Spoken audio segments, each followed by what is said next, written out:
أيوة، غنى ورقص وناسة وكل حاجة حلال زلال.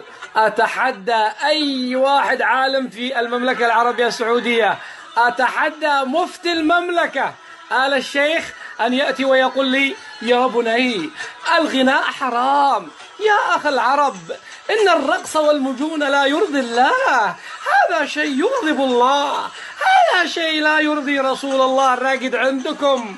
الآن شوفوا بلاد الحرمين. أيوة،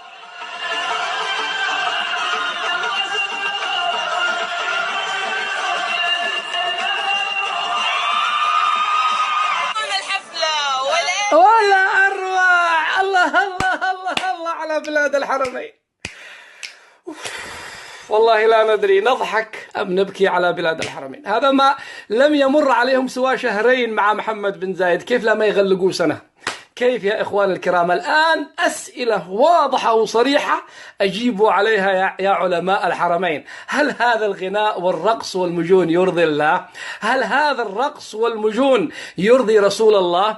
أنتم تقولون أنكم تحكمون بالكتاب والسنة، هل هذا الكلام من الكتاب والسنة؟ أين جمعية الأمر بالمعروف والنهي عن المنكر يلاحقوا الناس في الشوارع لأنهم قصوا قصة الأسد؟ ألا يعتبروا هذا منكرا أم أنه حلال زلال؟ ما دام أنه يرضي ولي الأمر فهو حلال عادي. يرضي الله يغضب الله عادي يا آل الشيخ أنتم عبد الرحمن السديس، عادي جدا ما دام يرضي ولي الأمر.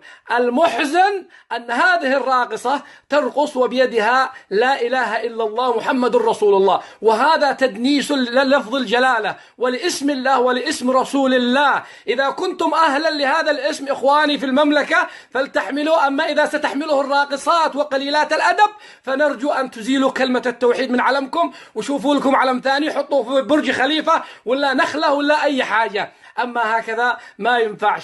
وأسفي على بلاد الحرمين.